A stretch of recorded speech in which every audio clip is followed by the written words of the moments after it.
Paz do Senhor, irmãos. Eu gostaria que lêssemos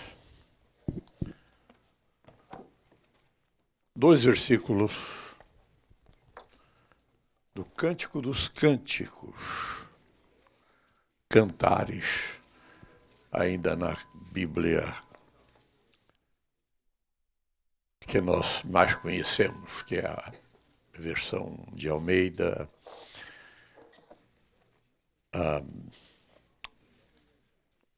mas eu vou ler no texto da NVI, capítulo 2, versículos 11 até 13, 11, 12 e 13. Capítulo 2 de Cântico dos Cânticos.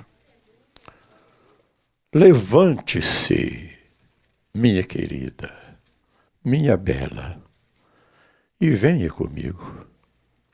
Veja, o inverno passou, acabaram-se as chuvas e já se foram. Aparecem flores na terra e chegou o tempo de cantar. Já se ouve em nossa terra o arrulhar dos pombos. A figueira produz os primeiros frutos. As vinhas florescem e espalham sua fragrância. Levante-se, venha, minha querida, minha bela, venha comigo. Amém. Pode sentar-se, irmãos.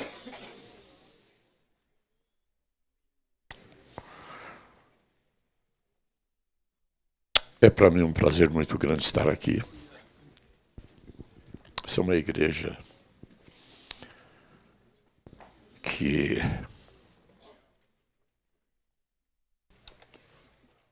mostra de fato o Evangelho de Jesus, que sabe amar, que sabe construir, que sabe fazer, que sabe avançar. E pastor, eu tenho dito isto, é uma expressão na Bíblia, sem motivo algum. Eu tenho sido muito abençoado por essa igreja. Em setembro eu estava na reunião de pastores aqui. Um dos fundadores desse movimento, então consigo arrumar um tempinho para estar lá. E, para minha surpresa, 3 obreiros enviados desta igreja pelo pastor Joel levaram o meu presente de aniversário. Sem motivo algum. Mas por trás disso está o verdadeiro amor de Deus. Essa comunhão tão preciosa. Nós temos aqui nesse texto que lemos, essa figura linda de Jesus dizendo à sua igreja: minha querida, venha comigo. É a nossa grande esperança, irmãos. Estamos vivendo um tempo muito especial na Terra. Muito especial. Mas antes de falar um pouquinho, trazer aqui uma palavra,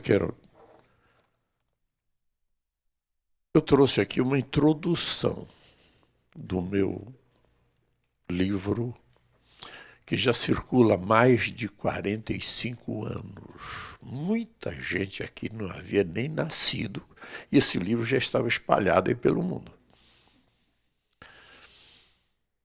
Em 1977 ele foi publicado. Nunca parou de circular.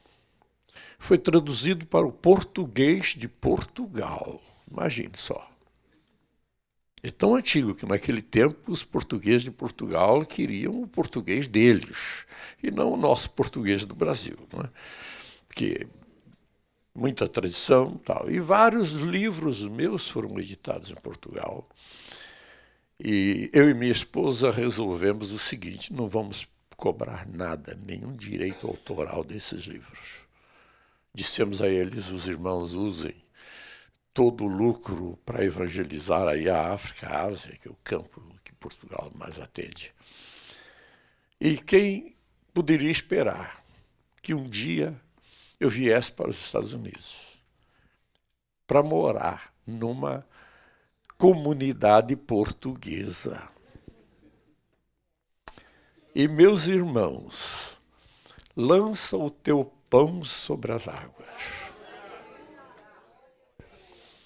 Elaíse se lembra que durante meses a gente não tinha o que comprar, porque não tinha nem onde pôr em casa. Não tinha onde pôr comida, que a despensa cheia. Todos os móveis com cortinas, com tudo na casa. Os portugueses fizeram tudo isso por nós. Volta o recurso que a gente lança, né? Mas foi também editado em espanhol. E atrás desse livro meu, mas 11 títulos meus foram também produzidos na língua espanhola. E um desses títulos é justamente o Israel Gog, o Anticristo. Meus irmãos, quando chegava o cheque na nossa casa uma vez por ano, em dólares, porque o livro vendeu muito aqui na América, vendeu muito aí nos países hispanos, era a ocasião em que a gente ou trocava de carro, ou trocava móveis da casa, ou fazia uma viagem com a família. Porque era um dinheiro forte. Naquele tempo que eu levei uma mala cheia de dinheiro para comprar $6.000. A mala voltou vazia, mas o dólar foi no bolso, né? Porque a nossa moeda estava tão ruim que eu tenho até hoje uma nota de R$500.000. Eu mostrei essa nota para o meu supervisor na Editora Vida, onde eu trabalhei, e ele ficou assustado. 500.000! Quanto vale isso em dólares? Eu disse, 17 cents. 17 centavos de dólar. Mas é questão de economia, né? A gente entende um pouco disso, porque o Brasil é esse altos e baixos, né? Mas, meus irmãos, também outros livros meus foram para o espanhol. E eu disse a Deus, né? Senhor, o Senhor me deu esse dom da literatura. Falou comigo audivelmente. Eu não tinha escrito nenhum livro, estava na casa publicadora, sentado lá e uma pessoa estava de viagem para os Estados Unidos. E essa pessoa foi apresentada como sucessor de Emílio Conde. Para os mais novos que não sabem, Emílio Conde foi o primeiro escritor pentecostal brasileiro, praticamente o primeiro. Li os livros dele quando era jovem. E quando eles fizeram essa apresentação, Deus falou comigo em voz audível. Levei um susto. Não é ele, é você. Eu olhei para o lado, olhei atrás, não tinha ninguém perto de mim. Porque Deus faz isso, irmãos. Deus fala. E fala no momento certo. Essa é a minha experiência. Quantas vezes eu tomo uma decisão. Ser, por exemplo, assessor da imprensa, de imprensa na cidade, uma cidade de 1 milhão de habitantes, isso é um privilégio muito grande, amigo do prefeito, vice-prefeito, todo mundo queria que eu fosse lá. Mas Deus chegou primeiro. No sábado, Deus me disse, você vai. Vai para onde? Vai para o Rio de Janeiro trabalhar na casa publicadora. E eu não tinha motivo nenhum para ir para o Rio de Janeiro, estava tão bem. Emprego, meus irmãos, que o presidente da empresa, o dono, não sabia o que fazer comigo. Eu tinha resolvido o problema para ele, que ninguém... Falei, 16 anos eu não consegui montar um departamento aqui de planejamento e estatística. Eu montei tudo isso. E ele passou a dirigir as empresas, 5 empresas de ônibus. Um homem muito rico, muito poderoso. Eu não sabia o que fazer comigo. Você está satisfeito com o seu salário? Por que você não usa carro da empresa? Eu falei, não tenho onde pôr. Tem 2 carros em casa. Mas nesse momento que eu tinha dito aos diretores da casa, que me fizeram o convite, eu preciso de 30 dias para responder, se vou ou não. Pego o elevador no hotel, desço, chego embaixo, Deus fala comigo, você vai. Sábado à tardinha. Domingo de manhã, num encerramento de uma cruzada que houve na cidade de Osasco, em São Paulo, o secretário do prefeito me fez o convite oficialmente. Irmão, Abraão, chegou a hora de você assumir a nossa assessoria de imprensa. E eu disse, muito obrigado, mas eu estou indo para o Rio de Janeiro. Deus chegou primeiro. E assim Deus tem feito, porque Deus fala com a gente, fala pelo Espírito Santo no nosso coração, e fala por profecia, ministério de profecia, meus irmãos, dons espirituais, e fala audivelmente, como ele falou comigo. Então eu disse, Deus, se o Senhor me deu esse dom, usa para a glória do teu nome. 35 títulos, meus irmãos, foram escritos em português, 12 traduzidos para o espanhol. O segundo livro meu é em espanhol. Aliás, em inglês. Em inglês. Eu quero ter a honra do prefácio do pastor Joel. Uma pessoa que eu amo, que eu respeito, que tem peso, porque representa a comunidade brasileira aqui em todo esse país. Eu trouxe apenas uma introdução do livro Russia's Final Destination, em inglês. O destino final da Rússia. A Rússia está a caminho de Israel. Já tem uma base na Síria.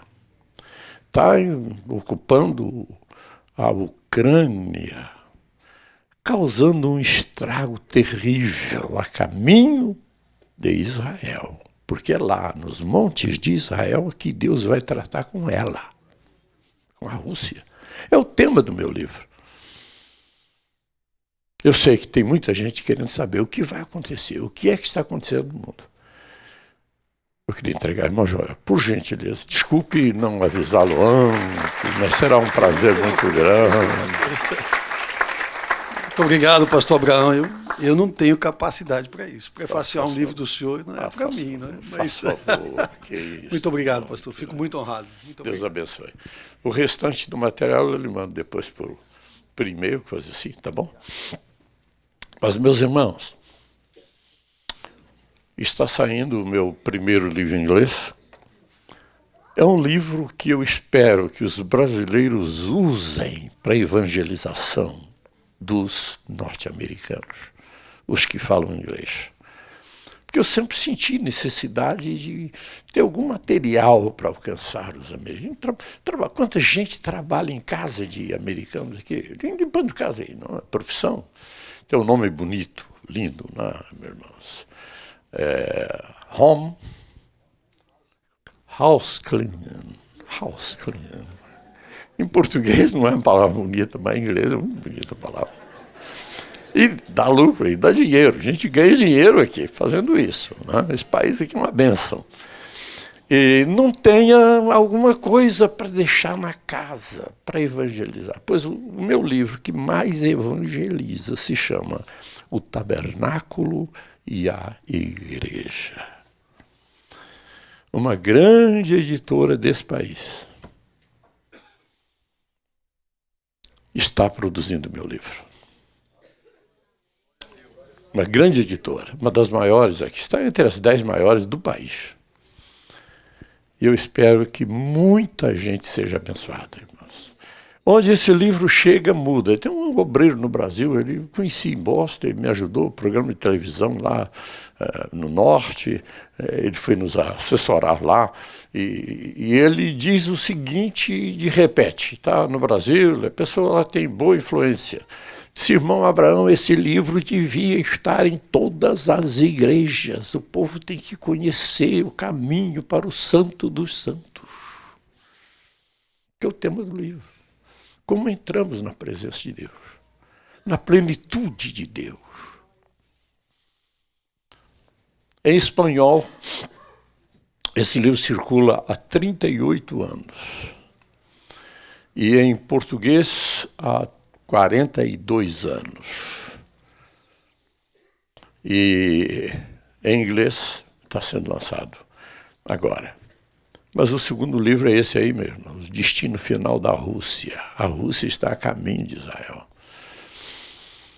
Eu acho interessante que Deus me deu um discernimento nesse campo de profecia.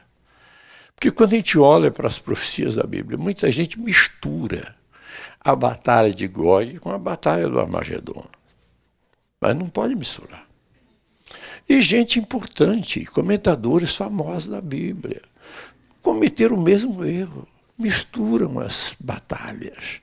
E nesse meu livro eu tenho lá uma seção, um intertítulo, com as palavras Batalhas Diferentes. A Batalha de Gog ocorre 7 anos antes da Batalha do Armagedon. Tudo nos capítulos 38 e 39 de Ezequiel trata da batalha travada nos montes de Israel. Se repete a expressão, montes de Israel. Nos montes de Israel. Israel é um país montanhoso, mas tem uma planície gigantesca lá. Quando Napoleão Bonaparte, no alto do Megido, por volta de 1800 e pouco, viu aquela planície toda, ele disse, todos os exércitos do mundo poderiam acampar-se aqui. Porque vai haver uma batalha, vai haver um ajuntamento tão grande, pois só do Oriente sobem 200 milhões de soldados. Só do Oriente. Vai ter soldado do mundo inteiro lá para quê? Para acabar de vez com esse povinho difícil aqui na Terra, que é o povo de Israel. Difícil para o entendimento das nações.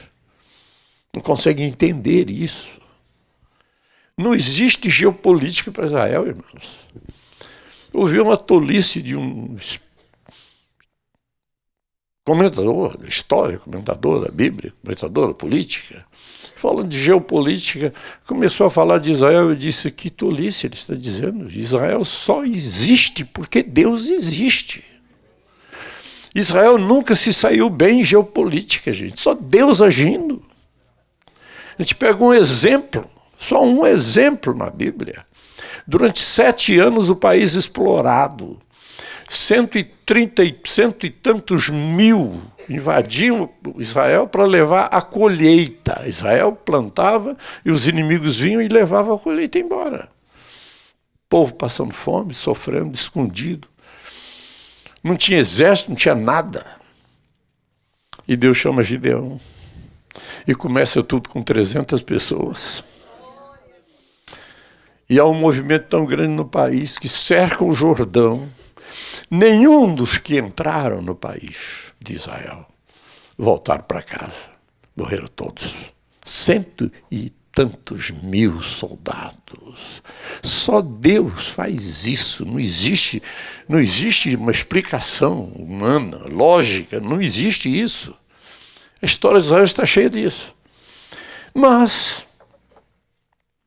eu queria trazer aos irmãos tentar ver se estamos realmente vivendo nesse tempo em que a igreja vai subir ao encontro do seu noivo para uma festa de casamento maravilhosa. A figueira produz os seus primeiros frutos. A figueira é Israel. Mas olha aqui, meus irmãos. As vinhas florescem e espalham sua fragrância. Vinha é igreja. Jesus é a videira verdadeira. Vinhas no plural são as igrejas, as congregações espalhadas aí. Quantas igrejas nasceram no ministério do pastor João Freire aqui? Pela Europa, Haiti, pelo mundo afora. Isso é lindo. Isso é lindo, irmãos. É lindo. Eu traduzia no tempo da década da colheita. Isso foi a última década do século XX. Traduzi o jornal Mensageiro da Colheita, do inglês para o português. Esse jornal não circulou no Brasil, circulou em Portugal, na Ásia, na África, porque foi para lá. E essa missão foi cuidar justamente disso. Eu fui percebendo o que estava acontecendo na África. Notícias da África não interessam muito para o mundo. Né? O mundo quer saber notícias da China, notícias da Rússia, das potências. Na África, houve uma guerra envolvendo 8 nações africanas, que matou 5 milhões de pessoas. Pouca gente tomou conhecimento disso. Porque não, isso é África. África.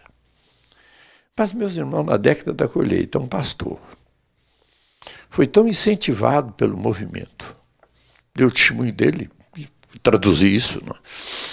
Ele contando o testemunho. Dizendo, até aqui nós estávamos olhando no espelho e vendo a nós mesmos, mas agora abrimos as janelas, estamos olhando para o mundo e já temos pastores e tais países evangelizando. É aquela visão, meus irmãos, do profeta que olha para frente. Não. Isso é um tempo para a igreja. A igreja tem que viver essa realidade da largura do liberal, do comprimento do profeta, da profecia. O profeta olha para frente. Da altura do sobrenatural. E da profundidade da sã doutrina. Isto acontece. Igrejas que levantam a cabeça. Olha, é um casal que eu aprecio muito no Brasil. Casou os 2 filhos. Estava contando que alguém comentou, como é que está aí a casa dos ninhos vazios? Ele disse, ninho vazio? Nós nem estamos olhando para ninho vazio, nós estamos fazendo trabalho de Deus aí, mundo afora, estamos correndo o mundo, o Brasil e o mundo, e pregando o Evangelho, nossos filhos abençoados, casados, fazendo a obra de Deus. Como isso é bonito, irmãos. A família de José Wellington, os filhos todos, conheço vários, quase todos eles, à frente de obra, trabalhando. Eu sou abençoado também, porque estou vendo a minha 3ª geração toda de pastor. A minha neta assumiu a igreja no West Palm Beach, com o marido dela. E, então, tudo isso, minhas filhas são obreiras. A Elaís tem um ministério lindo. Como supervisora num grande hospital, na universidade em Atlanta. Ela pega o violão dela, vai cantar. Consegue fazer isso com os pacientes.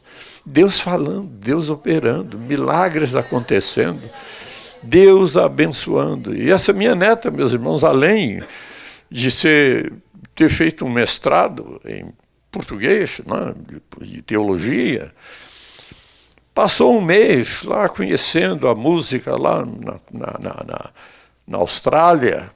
Quando ela fez 18 anos, foi para lá, passou meses lá, conhecendo o estilo da música lá, do Hillsong. E é uma bênção. E o trabalho dela aqui é cuidar de pessoas carentes, pessoas doentes, traumas, isso aí, pessoas problemas da guerra. Ela trabalha num serviço que é servir a Deus e a sociedade, tudo ao mesmo tempo. Uma benção muito grande. Mas, meus irmãos, quando nós olhamos para as profecias da Bíblia, surge uma pergunta: em que tempo estamos vivendo? A Bíblia fala do tempo do fim. O tempo do fim teve um começo. A gente olha para o livro de Daniel, nós percebemos tudo direitinho lá. O tempo do fim começa com a Revolução Francesa. Deus trabalhou na Europa e trabalha com duas nações, França e Inglaterra. Interessante. Essas nações nunca foram amigas. Nunca foram amigas. E é até interessante quando tem um grupo de 5 almirantes que se reúnem lá, de vez em quando, para trocar ideias, almirantes, de 5 países diferentes. E um desses países é a França. Mas os outros 4 falam inglês e a França fala francês. E o almirante francês, cansado de ter que falar inglês, porque ele não gosta muito de falar inglês, né? Porque o francês já foi a língua falada no parlamento da Inglaterra. Mas perdeu força e o inglês tomou conta do mundo. Então ele reclamou, dizendo: por que temos que falar inglês e não francês? E um dos almirantes respondeu: meu caro, se não fossem os nossos países que falam o inglês, hoje, na França, vocês estariam falando alemão. Ele ficou quietinho, porque é verdade. Estou falando alemão. Porque foram os ingleses que expulsaram os alemães da França e salvaram a França. Os de fala inglesa. Então, meus irmãos, mas que tempo estamos vivendo? Quando olhamos para as profecias da Bíblia, nós percebemos, meus irmãos, 4 grupos diferentes.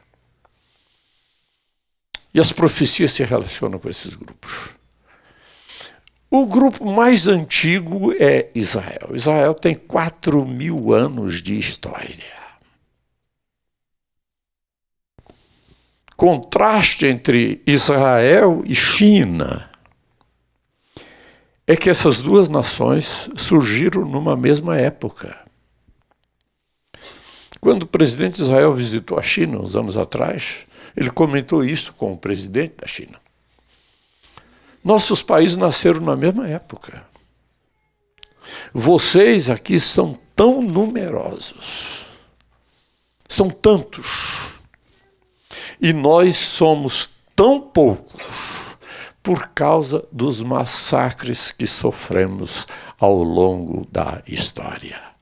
Nenhum povo sofreu mais do que o povo israelita, massacrado pelos inimigos, invadiu Israel. Olha para o Antigo Testamento. Não havia condições de sobreviver, mas o povo queria aquela terra, porque a terra é o centro geográfico do globo. Está escrito lá em Ezequiel 5:5. Esta Jerusalém eu a coloquei no centro, no umbigo da terra. O umbigo nosso é o centro do corpo. Pois a Bíblia usa a figura de umbigo para Israel, é o umbigo da terra, está no centro da terra. Por isso todo mundo quer ocupar Israel. Mas Deus permitiu que essa terra ficasse desabitada por séculos e séculos. E tudo ficou conservado lá, porque não houve agricultura, não houve nada. Por volta de 1850, um escritor famoso americano escreveu muitos livros. Ele montou a cavalo em Jerusalém, que só tinha ruína, não tinha nada. E subiu 40 quilômetros em direção à Galileia, a cavalo. Nesse percurso, ele viu uma árvore e encontrou uma pessoa. Não tinha nada.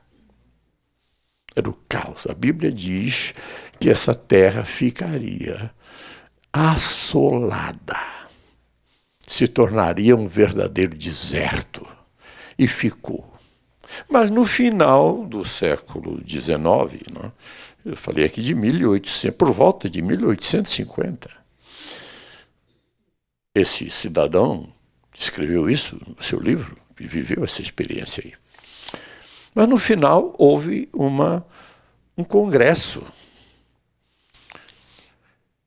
Um jornalista de Viena, judeu, resolveu promover um encontro das lideranças israelitas do mundo inteiro. É muito difícil reunir aquele grupo lá. Ele queria fazer isso em Berlim, mas os comunistas marcaram para Berlim um congresso comunista. Isso em 1880 e pouco. E então o congresso foi mudado para uma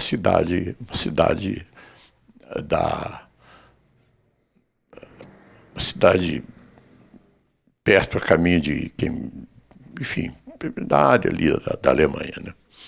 E o congresso aconteceu, terminou no dia 30 de agosto de 1887.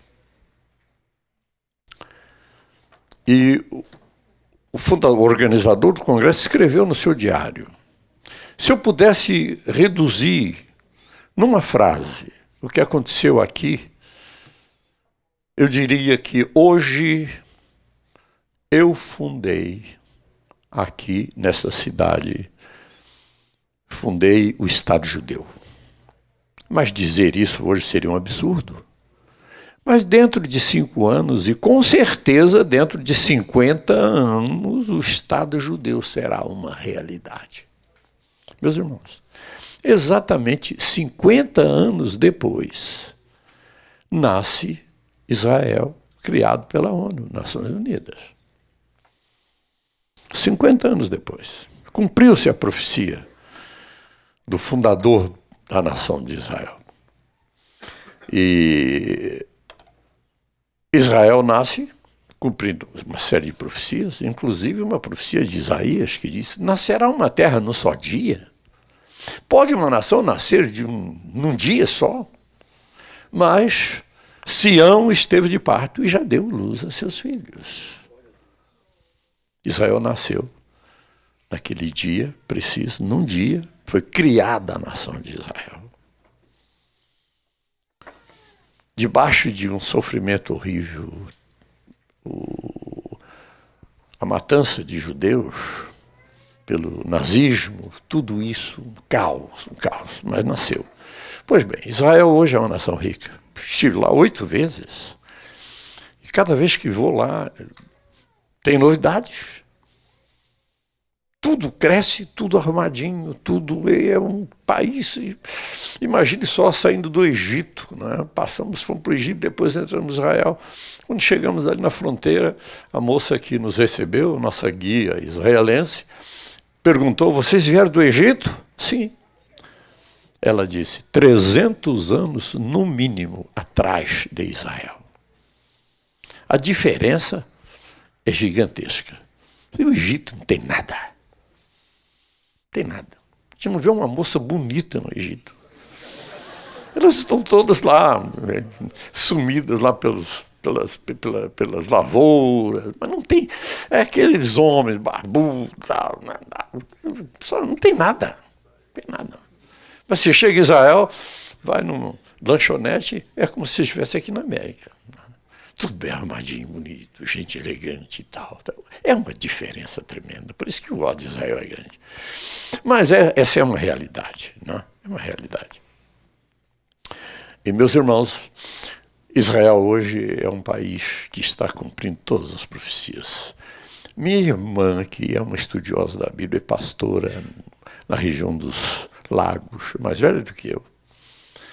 E ela é tão corajosa que, quando ela completou 80 anos, ela comemorou saltando de paraquedas.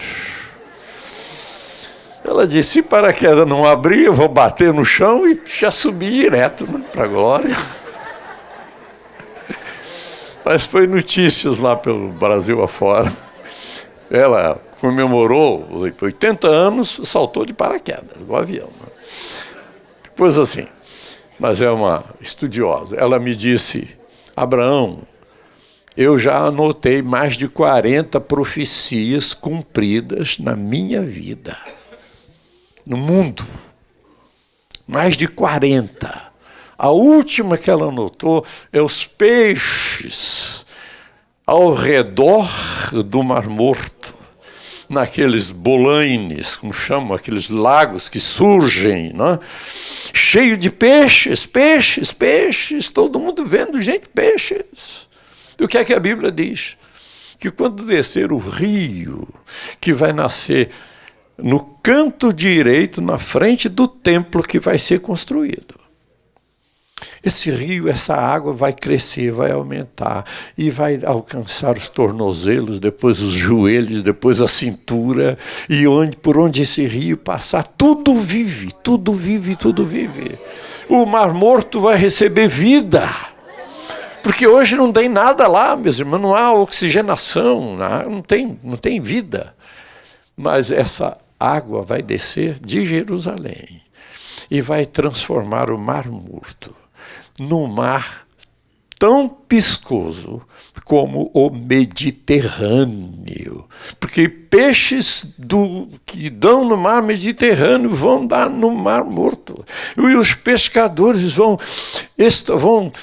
estender as suas redes desde En-Englaim até En-Gedi.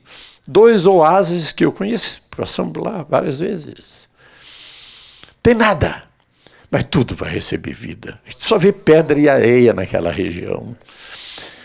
Tudo vai viver, porque Jesus vai reinar de Jerusalém e tudo será renovado, refeito. Mas, meus irmãos, em Israel se cumpre as profecias. 4.000 anos de profecias se cumprindo. Deus chamou Abraão aos 75 anos de idade. Começa com a chamada de Abraão, o primeiro período de 70 semanas de anos. São 4 períodos de 70 semanas que nós temos na Bíblia. Mas só para mostrar, meus irmãos, como Deus é fiel e rigoroso nos seus projetos. O homem não quebra esses projetos sem sofrer as consequências. Abraão e Sara, né? Vamos chamar lá os dois. Tentaram ajudar a Deus, né? Porque Sara dizendo, gente, eu com essa idade, não tenho filho. Vamos fazer o seguinte, Abraão, tem um filho com a minha escrava, que vai ser meu. E Abraão, aos 85 anos de idade, é pai de Ismael. Deus nunca aceitou Ismael como filho de Abraão. Nunca, nunca, nunca. Quando Deus manda Abraão oferecer Isaque, diz o teu único. Deus não aceitou Ismael.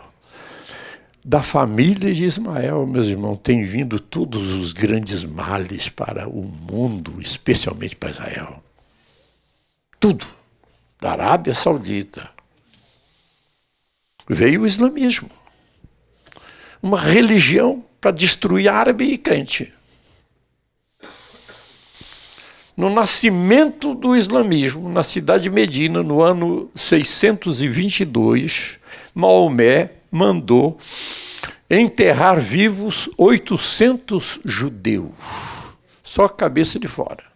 E depois disse, agora corta a cabeça de todos eles. Ficaram o dia inteiro cortando cabeça de judeu e entraram noite adentro. Nasceu assim o islamismo. A religião. No Alcorão, as palavras que menos aparecem lá é a palavra amor e pai. Porque Deus é nosso pai e Deus é amor. Mas essa religião é uma religião de poder, de ódio, que manda matar o infiel. destruição das torres de Nova York. De onde veio isso aí? Da Arábia. Terrorismo forte, terrível no mundo inteiro. E as guerras do passado, que Israel teve que ter com os descendentes de Ismael. Mas, meus irmãos, por causa do que aconteceu com Abraão, Ismael viveu na casa de Abraão 15 anos, até que nascesse Isaac. Quando nasceu Isaac, Abraão tinha 100 anos. Por causa disso, Israel deveria ter saído do Egito 15 anos antes. Mas Deus cobrou esses 15 anos porque Ismael esteve na casa de Abraão. A descendência de Abraão ficou 15 anos a mais no cativeiro egípcio.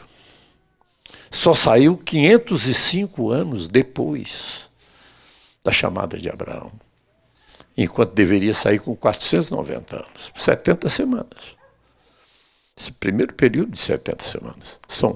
Temos mais outros 2, e o último é o que está no livro, capítulo 9 de Daniel, o 4º período. Pois bem, tudo se cumpre direitinho. Israel está lá. O que vai acontecer? A caminho de Israel está a Rússia. A Rússia vai estar lá. É o tema do meu livro. Pessoas que leram esse meu livro, meus irmãos, há muitos anos, comentam comigo: irmão Abraão, seu livro, Israel, Gog e Anticristo, está se cumprindo hoje. Hoje está se cumprindo no mundo.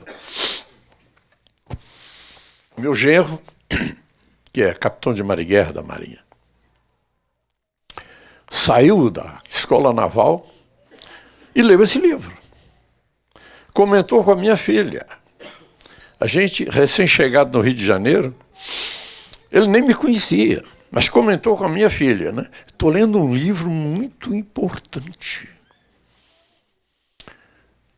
O autor é Abraão de Almeida. A minha filha pensou, ele está gozando da minha cara. Ele não me conhecia.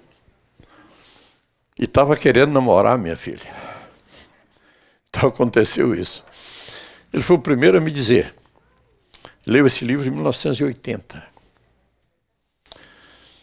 Ele disse: irmão Abraão, o seu livro está se cumprindo hoje. A Rússia está a caminho de Israel. Está tudo dando certo, tudo dando certo. É por isso que eu mudei o título do livro. Em português, o novo texto está lá para uma nova edição do livro. O destino final da Rússia. A Rússia vai estar lá. É interessante, meus irmãos, que nos 2 capítulos que tratam dessa guerra, 38 e 39, nós temos 7 pronunciamentos proféticos. O último, o 7º pronunciamento, lá no final do capítulo 39, termina dizendo, Deus dizendo para Israel: vou derramar o meu espírito sobre vocês. Porque quando terminar essa batalha, surge o governo mundial. É o globalismo. O mundo está atrás de um globalismo. Nações Unidas não tem mais força. Não consegue parar nada. Não consegue resolver problema em nenhum lugar. Principalmente das guerras. A Rússia está ameaçando usar até arma nuclear. Essa guerra lá. O poder nuclear que a Rússia tem hoje dá para matar toda a população da Terra 16 vezes. Toda a população da Terra. O poder que a Rússia tem, só a Rússia. É lógico que vai usar esse poder, sim. A Bíblia fala que vai usar. Não somente ela, mas as outras nações também. Poder total para destruir o mundo que as nações possuem, arma nuclear, é para destruir toda a humanidade 28 vezes. É um poder intenso, é coisa incrível, incrível. Eu estive no Japão, visitei lá o Museu Memorial da Paz, vi a história da bomba atômica que explodiu lá em cima de Hiroshima. Não sobrou nada, meus irmãos. Tenho 2 fotos na parede do museu, fotos grandes. Uma foto da cidade de Hiroshima antes da bomba e a outra foto depois da bomba.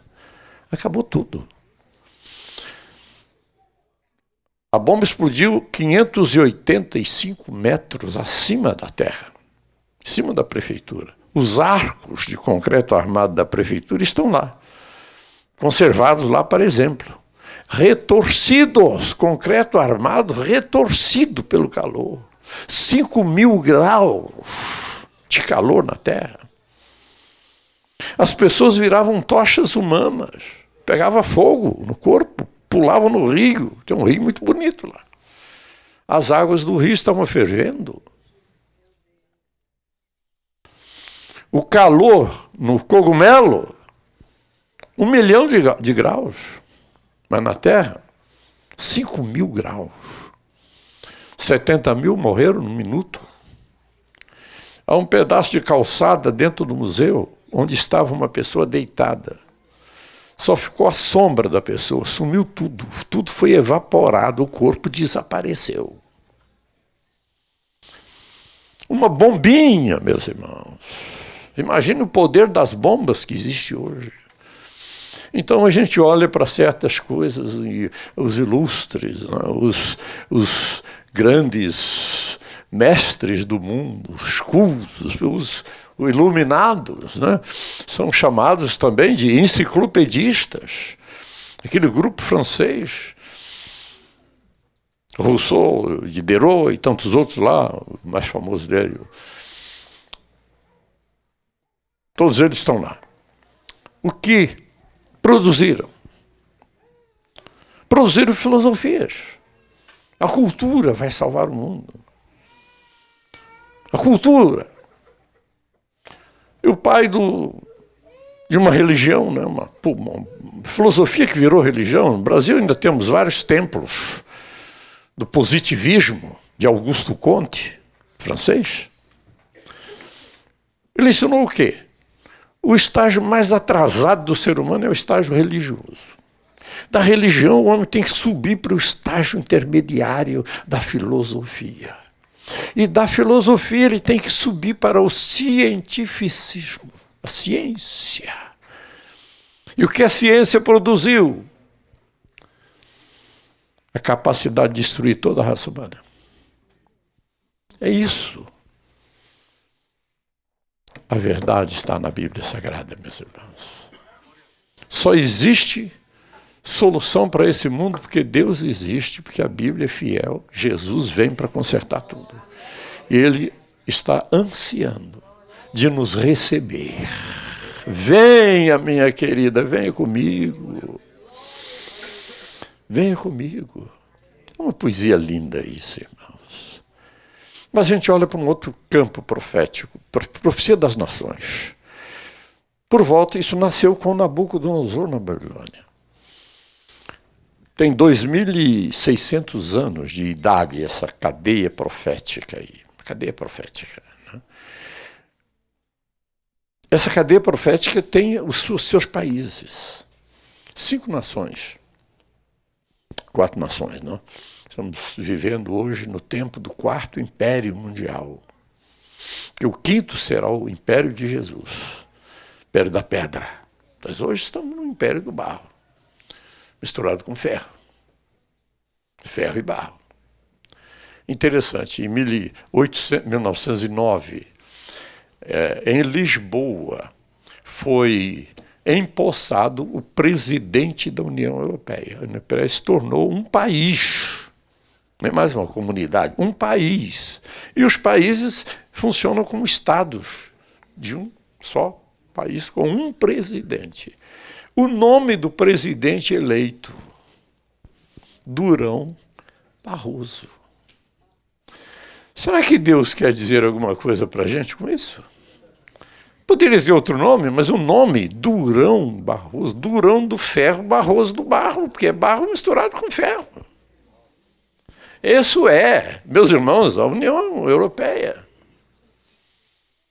União Europeia. E por trás disso está a religião. Por que Roma não tem arranha-céu? Eu perguntei isso para a nossa guia. Ela disse, nenhum prédio em Roma pode ser mais alto do que o Vaticano. O Vaticano tem que dominar toda a cidade. Isso é uma realidade. E o que está na bandeira da União Europeia? A coroa de Maria. Aquelas 12 estrelas é a coroa de Maria. Porque a mulher está montada na besta, meus irmãos. Capítulo 17 de Apocalipse. Montada na besta. Isso é uma realidade. As coisas estão acontecendo. Tudo que está previsto na Bíblia está acontecendo.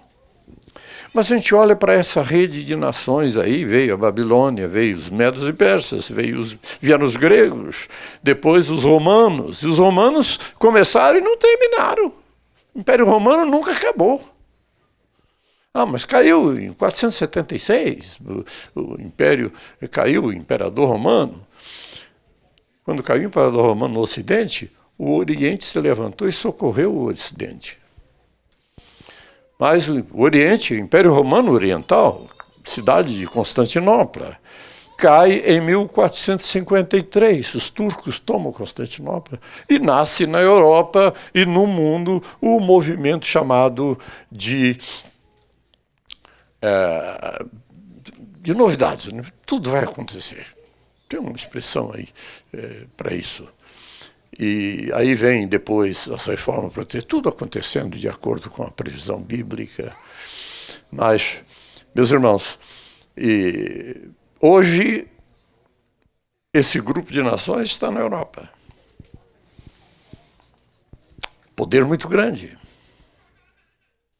As nações abriram mão da sua super independência, porque estão todos dependentes agora de um governo central. Mas isso é só o começo, porque vai haver um movimento muito maior envolvendo todas as nações da Terra.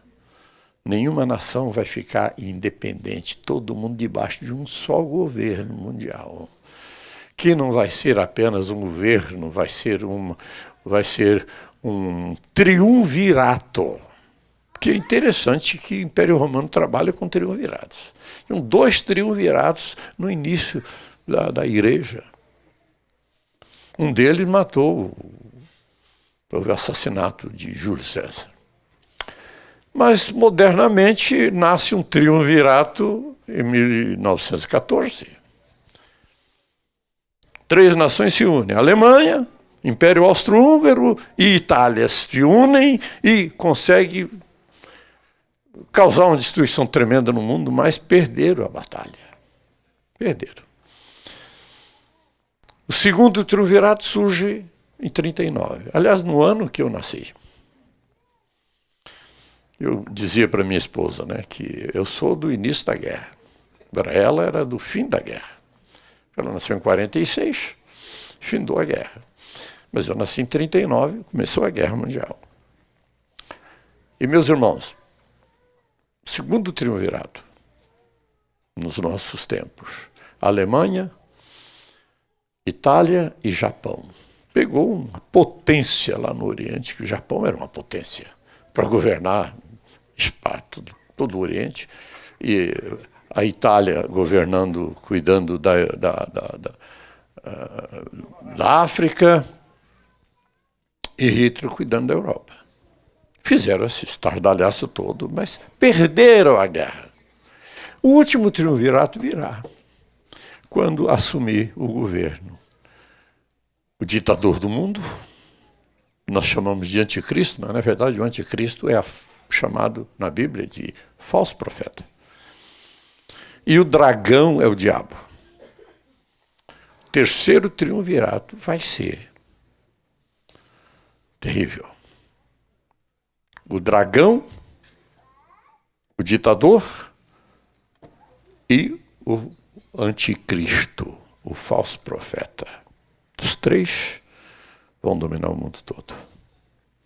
Estamos a caminho disso.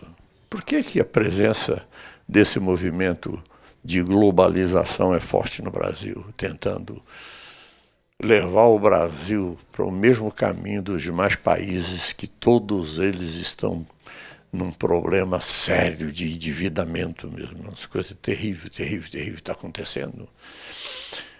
Mas Deus está por trás de tudo isso, vai acontecer coisa séria no Brasil. Eu creio que vai acontecer. Que seria a tragédia do Brasil cair na mão do comunismo e desaparecer, como acontece com Cuba. A cubana que cuida do meu filho foi recentemente a Cuba levando comida para uma tia dela que está morrendo de fome lá, porque não tem comida no país. Eu falei, por que você não manda dinheiro? Eu falei, não tem onde comprar comida, não tem comida no país. Não tem ninguém cuidando dos cubanos, acabou tudo.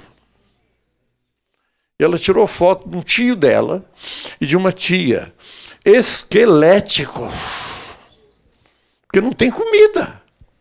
Isso é o fim, isso é o resultado do comunismo, irmãos. Eu fui comunista, estudei o comunismo, mas Deus me salvou, graças a Deus. Mas eu conheci por dentro o comunismo. Participei de uma reunião secreta do Partido Comunista quando era crime. Eu era jovem. Passei por isso, conheço. Mas o mundo está à beira disso. Agora, imagine se o país como o Brasil cai na mão do comunismo. Acaba a comida. O Brasil hoje sustenta o mundo. Não tem gente morrendo de fome no mundo porque o Brasil está exportando 52% da comida que se come no mundo. O Brasil está exportando. Quem vai fazer isso? Quem vai substituir a comida que o Brasil produz? Deus está no controle. Esperamos que Deus tenha misericórdia. Mas vamos para o terceiro grupo, que é a igreja.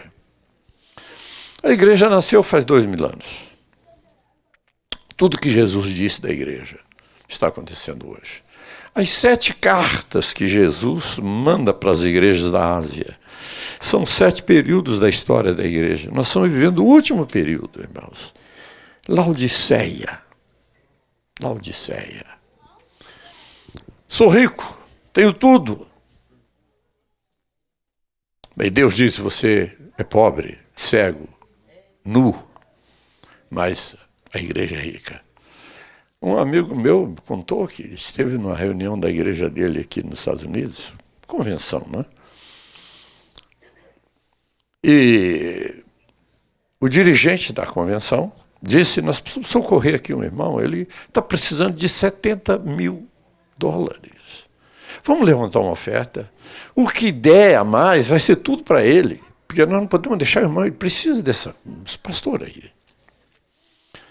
Quando levantaram a oferta, o dirigente recebeu o resultado da oferta e foi sorrindo para o púlpito, né? Pois é, meus irmãos, a oferta deu quase 4 vezes o que o irmão precisava. Nós já não precisamos mais dizer como Pedro, não tenho prata nem ouro. Mas o colega desse meu amigo disse no ouvido dele, também não podemos dizer, levanta e anda. Tem tudo. Dinheiro, poder. Pastor amigo meu, era pastor aqui na região. Foi lá em casa, passou o dia comigo lá conversar e disse, irmão Abraão, eu cansei, estou na reunião aí. Trouxeram 3 pregadores famosos sobre missões. Um da África, outro de fulano, tudo primeira classe, hotel de 5 estrelas. Porque eles têm dinheiro. A igreja é rica, tem dinheiro. E essa gente toda está falando para 9 cochilentos. Mas são os melhores. Temos o dinheiro. Falando para 9 cochilentos. Ninguém foi na conferência, estava lá cochilando. O que é isso? É Laodiceia, irmãos. É a igreja de Laodiceia. Tem tudo, mas não tem a graça, faltou o conteúdo, está faltando alguma coisa, que graças a Deus existe aqui, meus irmãos. Milagre acontece, né? A igreja é viva, a igreja... Então, meus irmãos, estamos vivendo esse tempo. O que é que vai acontecer? E tem as outras nações, por exemplo, as nações que estão fora desses 3 grupos, são as nações como Rússia, como China e outros, Oriente Médio, países hispanos, aliás, países islâmicos, estão dentro dessa categoria aí. Mas Jesus está voltando. Estamos no tempo do fim. E o que é que vamos fazer? Quando a Bíblia fala do tempo do fim, usa a figura das dores de parto. O mundo está sofrendo dores de parto. Tanta miséria, tanto sofrimento. Você olha para o mundo aí, miséria, gente morrendo de fome, meus irmãos. A Rússia, protegendo o ditador da Síria, provocou uma avalanche de gente saindo da Síria, milhões saindo, morrendo pelo caminho, chegando aos pedaços na Europa, por aqui, correndo o mundo aí, fugindo. É a crise dos refugiados. Desespero. Porque depois de destruir o país, está lá mantendo o ditador no posto dele. Isso é coisa da Rússia. Está vizinho de Israel ali. E ela quer dominar Israel. Esse é o destino da Rússia. A Bíblia é muito clara nesse ponto. Mas vai acontecer. Invasão de Israel pela Rússia. A igreja vai ser tirada da terra. Antes dessa invasão, a Rússia está a caminho e nós esperamos que Jesus volte. Por quê? Meus irmãos, se a igreja sair da terra, o que vai ficar aqui? O que é que vai acontecer com esse mundo, gente? Caos! Vai tomar conta do mundo. Mas, meus irmãos, nós estamos esperando Jesus. Ele vem para nos levar com ele. A qualquer momento ele pode vir. Mas o que vamos fazer? Se é dores de parto, vai nascer o milênio. O milênio vai nascer. Que coisa linda vai ser isso aí. E nós reinaremos com Cristo aqui porque nós subimos com ele no arrebatamento. E voltamos com ele quando ele vier para reinar aqui na terra. Se você nunca foi a Israel, você vai ver Israel do Monte das Oliveiras. Que Jesus vai descer no Monte das Oliveiras com a igreja. Aquela entrada gloriosa com anjos e arcanjos. E imagine que será isso aí. O mundo inteiro vai ver isso aí. Estamos vivendo nesse tempo. Mas o que fazer? Evangelizar, meus irmãos. Precisamos evangelizar. Precisamos trabalhar. Precisamos trabalhar para Jesus. Temos que fazer alguma coisa. Deus tem me dado a graça de produzir literatura para fazer isso aí, para ajudar. Muita gente tem se convertido através da leitura de meus livros e outros livros evangélicos, não? Que é um ministério que alcança milhões de pessoas. Mas eu gostaria que nós olhássemos para esse mundo e, como essa igreja chamada por Jesus de minha querida, minha amada, venha comigo. Jesus vem. O venha comigo é Ele nos chamando para nos reunirmos com Ele no rapto. Os que estivermos vivos seremos transformados num abrir e fechar de olhos. Os mortos ressuscitarão primeiro, nós seremos transformados. Subiremos todos juntos ao encontro do Senhor nos ares. Oh, meus irmãos, que glória será, que glória será. Esse mundo, só Jesus vai consertar esse mundo, no governo mundial, no governo milenial, que Jesus vem para isso. Vai restaurar tudo, tudo. Até os animais que hoje são carnívoros, vão voltar a ser herbívoros, porque a Bíblia diz que eles foram feitos herbívoros. Mas o pecado entrou, trouxe destruição, trouxe corrupção. A gente viu um animal devorando o outro. Uma coisa terrível. Um repórter conseguiu filmar durante 20 minutos a luta de um animal para salvar o filhote que tinha acabado de nascer. E rodeado de hienas, aquele animal feio, né, que mata, que destrói. A mãe lutou 20 minutos defendendo o filhote de ser devorado pelas feras. E aí elas cansaram. E a mãe foi embora com o filhotinho. Cansaram de tentar pegar o neném e não conseguiu, porque a mãe lutou 20 minutos. O que é isso, irmãos? Deus não fez isso. Deus não fez essa destruição, matança, ódio. O que é isto? Mas é o pecado que chegou e destruiu tudo.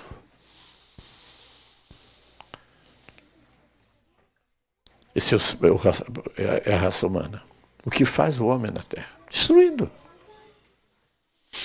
Se a natureza pudesse orar, ela faria a seguinte oração: Deus,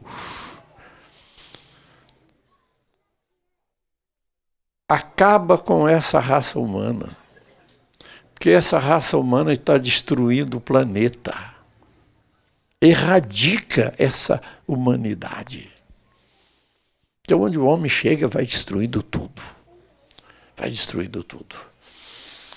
Eu tive o privilégio de conhecer um pedaço do Brasil onde o homem nunca esteve.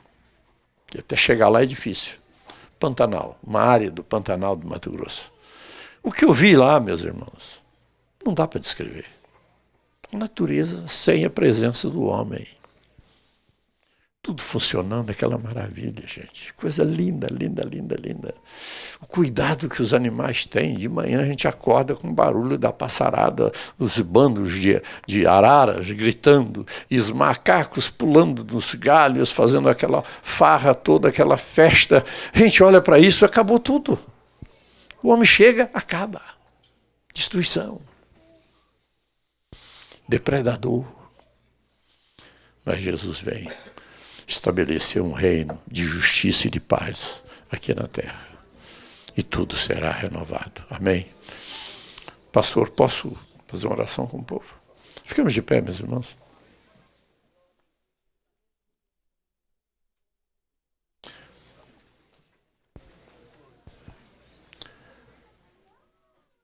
O milênio vai nascer. Dores de parto. O mundo está sentindo as dores de parto. Pandemia, crise, miséria. Um jornalista andando pela África, filmando lá, fotografando, ele fotografou uma criança. Sobrou, o único sobrevivente numa área povoada, morreram todos de AIDS. A AIDS mata a população inteira, cidades se tornaram desertas, isto é, assoladas, sem mais ninguém. Mas sobrou um garotinho, um bebezinho engatinhando. E atrás dele, uma ave de rapina para devorá-lo. Só esperando que ele acabasse de morrer para devorar o cadáver. Um nenenzinho. Essa foto foi premiada. Mas o fotógrafo se matou. Desistiu de viver num mundo assim. Onde há tanta insegurança, onde há tanta indiferença e pessoas morrendo, ninguém está fazendo nada. Ninguém está fazendo nada. É muito sério, irmãos. Um missionário fez um pronunciamento no Congresso americano. Ficou famoso por causa desse pronunciamento. Ele disse: perdoa-nos, ó Deus, por olharmos para o mundo com os olhos enxutos. Isso é sério, meus irmãos. Nós não conseguimos ver a miséria no mundo aí, não conseguimos fazer nada. O que é isto? Vamos socorrer, vamos fazer alguma coisa. Podemos ser indiferentes, irmãos. Não podemos. Ajudamos quase 100 obreiros no interior do estado de Alagoas. Alagoas não, Paraíba. Pastor lá de Campina Grande. Não o conheci, fui conhecê-lo no fim da vida dele. Mas durante 11 anos nós ajudamos a sustentar pastores do interior daquele estado. E um dia o irmão me ligou, pastor me ligou, irmão Abraão, o que o irmão está fazendo por nós, nós não podemos pagar. Mas a sua recompensa virá na ressurreição dos justos.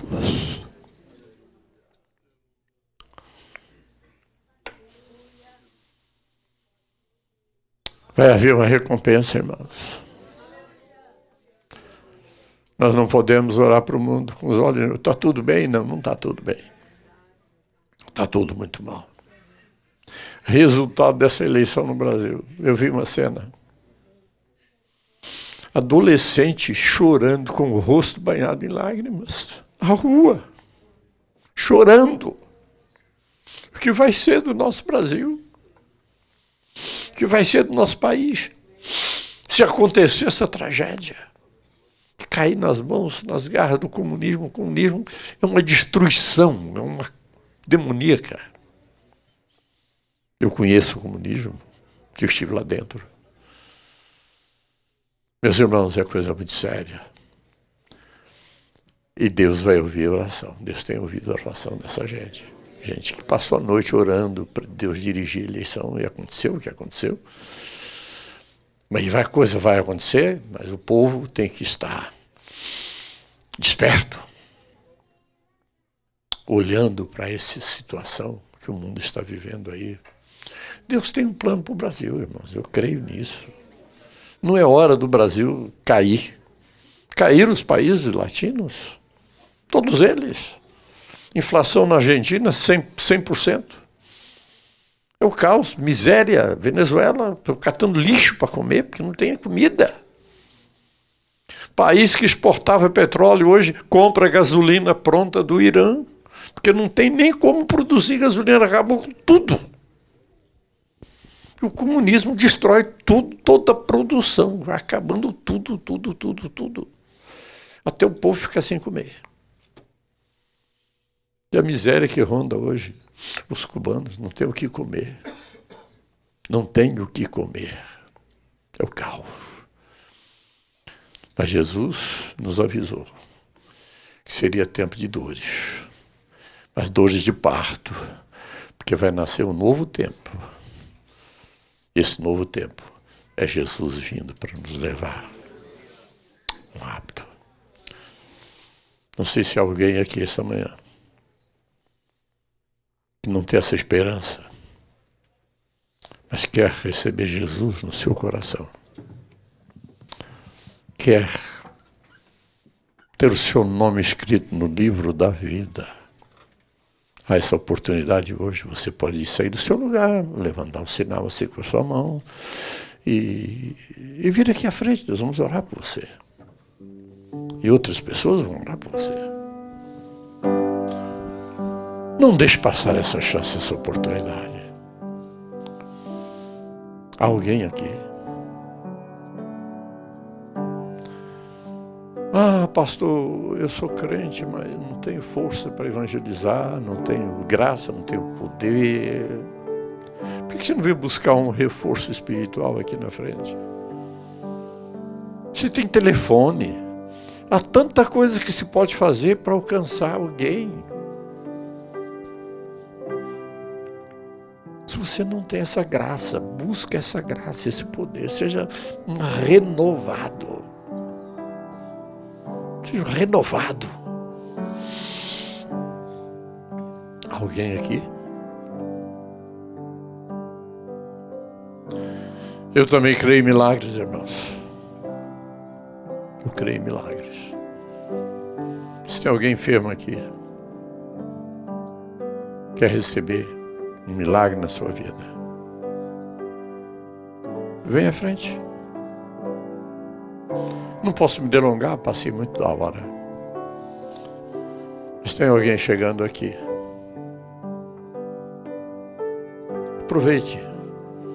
Se você quer receber Jesus esta noite, esta manhã, como seu Salvador, para ter essa esperança viva,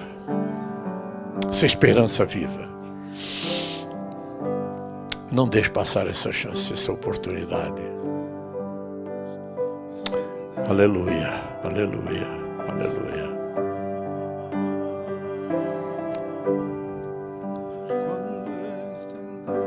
Os que vieram aqui porque estão enfermos,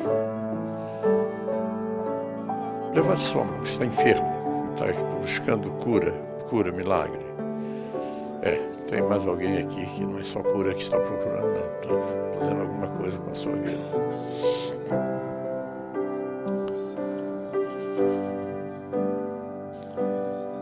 Jesus continua dizendo à sua igreja: minha querida,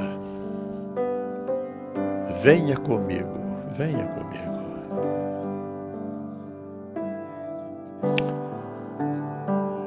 Você quer ir na companhia de Jesus?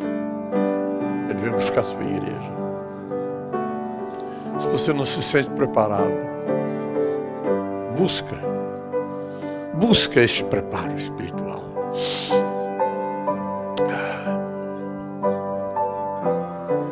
Aleluia, aleluia, aleluia, aleluia. Vocês que vieram buscar uma bênção de cura aqui, abra a mão para receber. Uma criança chega diante da mãe, do pai, me dá um pedaço de pão. Eu com a mãozinha aberta. Vocês aí, eu preciso de um emprego, preciso de recursos, preciso de documento. Meus irmãos, ficou a sua mão aberta para receber. O que eu vou fazer aqui é orar com vocês. Não vou só orar por vocês, orar com vocês. Para que Deus ponha na mão de vocês a bênção da cura, a bênção do milagre, a bênção de uma transformação, a bênção de alguma coisa que você precisa, que só Deus pode fazer. Eu me lembro de uma irmã que, em situação tão crítica, ela disse: irmão Abraão, agora só Deus. Só Deus. Eu falei: irmã, sobrou Deus. Sobrou tudo. Acabou tudo, sobrou só Deus que sobrou. Então sobrou tudo. A irmã tem tudo, tem Deus. Depois nós vamos falar com esse Deus, ele vai mandar a bênção para você. É só você crer, mais nada. É o que Jesus respondeu para aquele pai do menino oprimido, né? Se eu posso, o que Jesus está dizendo? É claro que eu posso, mas é você que tem que crer. Tudo é possível aquele que crê. Se você crê no milagre, você vai receber o milagre.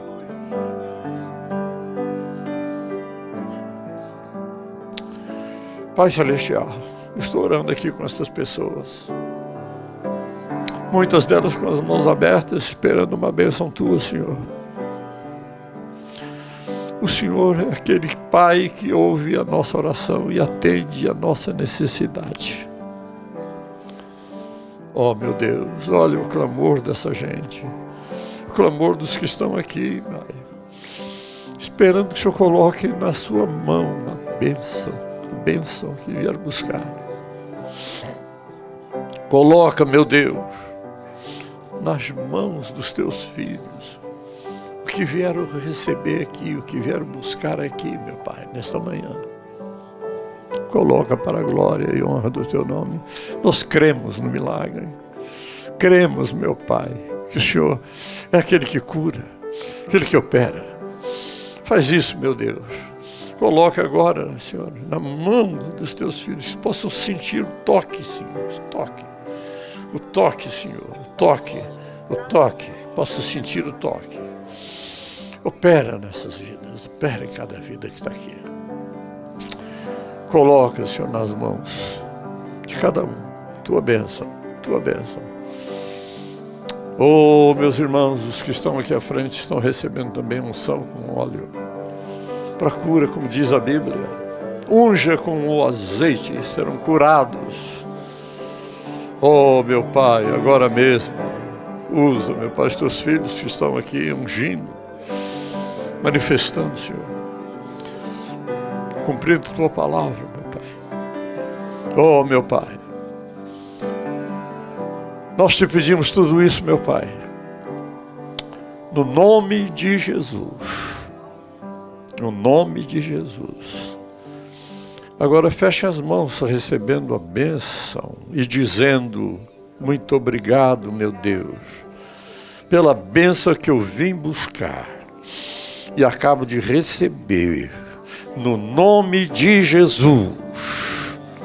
Amém, amém, amém. Vamos levantar, irmãos. Oh, meu Pai, oh, meu Deus. Deus abençoe, Deus abençoe, Deus abençoe, irmão. Deus abençoe, minha irmã. Deus abençoe, minha irmã. Amém, Jesus. Amém, Jesus. Obrigado por tudo, meus irmãos, em nome de Jesus. Amém.